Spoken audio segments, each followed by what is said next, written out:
Professor Gentak had designed the cryogenic navigation challenge to be the ultimate test of adaptability. The ice maze stretched 3 kilometers through sub-zero corridors, with walls slick as glass and floors that offered zero traction. It was meant to simulate emergency conditions on frozen worlds where grip-enhancing technology failed. In 15 years, no student had completed it in under an hour. Today's class consisted of the Academy's elite, Krelnock scouts with their adaptive limbs, Thetian explorers with temperature-resistant biology, Vormak engineers with problem-solving protocols burned into their neural networks. 23 of the galaxy's best. And 1 human exchange student. The rules are simple, Gentak announced, his breath crystallizing in the frigid air of the starting chamber. Navigate from start to finish. No flight. No technology. Only your natural abilities. Fastest time wins. The Krelnocks went first, its 6 limbs spreading wide for stability. It managed 3 meters before sliding uncontrollably into a wall. Retry. The Thetian carefully tested each step, moving at a glacial pace. The Vormak calculated optimal weight distribution but still couldn't overcome basic physics. Ice was simply too slippery for species evolved on worlds with normal friction. One by one, students either gave up or crawled through at agonizing speeds. Then came Maya Chen's turn. The human stepped onto the ice, and something changed in her posture. Her knees bent slightly, her weight shifted to the balls of her feet, and her arms spread for balance. She didn't fight the ice. She pushed off and glided. What is she doing?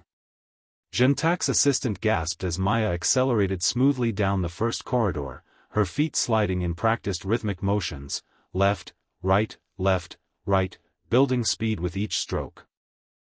Maya leaned into the first turn, her body angling at 45 degrees as she carved around the corner like water flowing downhill.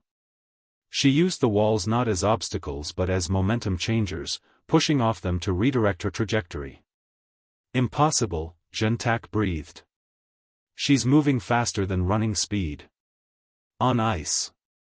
The monitoring drone struggled to keep pace as Maya navigated the maze with fluid grace. Where other students saw a treacherous surface that betrayed every step, she saw a highway. Sharp turn. She pivoted on one foot, using her momentum to spin and redirect. Narrow passage. She crouched low, using friction minimally and balance maximally. At one point, she encountered a downward slope that had caused 3 previous students to slide uncontrollably into the wall at the bottom. Maya didn't hesitate. She angled her feet, bent her knees deeper, and surfed down the slope, carving S-patterns to control her speed before executing a perfect hockey stop at the bottom, a spray of ice crystals marking her halt. She's playing, the assistant whispered in awe. She's actually enjoying this. Maya was indeed grinning as she pushed through the final corridor. She built up speed, then dropped into a crouch and slid the last 20 meters on her knees, arms raised triumphantly as she crossed the finish line. Time, 11 minutes, 43 seconds. The previous record was 58 minutes. Gentak materialized in the finished chamber via transport pad, his sensory organs pulsing with confusion and amazement. Maya stood there, barely breathing hard, her cheeks flushed with exertion and cold. Explain, he demanded.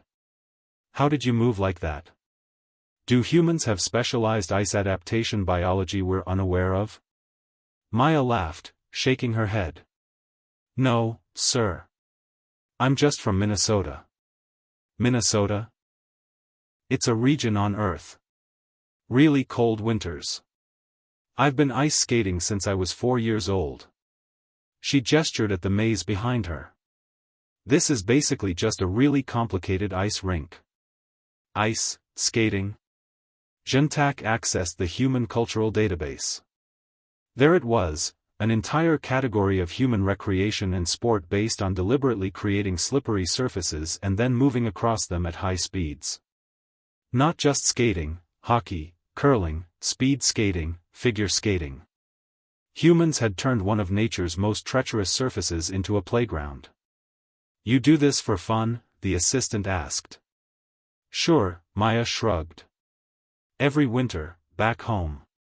Frozen lakes, outdoor rinks, hockey games, it's just what you do. Some of us even do it competitively.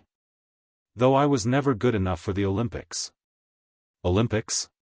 International athletic competition on Earth. The ice sports are some of the most popular events. Gentak pulled up footage of human figure skaters executing triple axels, hockey players checking each other at full speed, speed skaters hitting 70 km per hour on ice.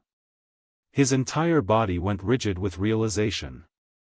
Your species weaponized ice, he said slowly. You took one of the most inhospitable surfaces in nature and made it a medium for sport, transportation, and now apparently, tactical advantage. Maya thought about it. I mean, we also have ice fishing, ice climbing, ice sculpting, ice hotels. Stop, Gentak held up an appendage. I'm beginning to understand. Humans don't adapt to their environment. They refuse to see any terrain as an obstacle. Pretty much, Maya agreed cheerfully. If something's hard, we just practice until it's fun. The professor looked at his list of upcoming environmental challenges: the acid rain labyrinth, the zero-gravity obstacle course, the sensory deprivation trial. Suddenly, he wasn't sure any of them would actually challenge the human. Cadet Chen, he said formally. How would you feel about becoming a teaching assistant? I believe you have much to teach us about creative environmental interaction. Maya's grin widened. Does that mean I get to design next semester's ice maze? Because I have some ideas about adding jumps. Jumps? Gentak's voice cracked. Yeah, like in ski jumping, but on ice. It's super fun once you. Let's start with basic instruction, Gentak interrupted quickly. The galaxy clearly has much to learn about human recreational hazards. As Maya actually skated, back to the starting line to demonstrate technique for the stunned class, Gentak made a note in his log, recommendation: before assigning environmental challenges, first check if humans have turned it into a children's sport. Could save significant embarrassment. It was going to be an interesting semester.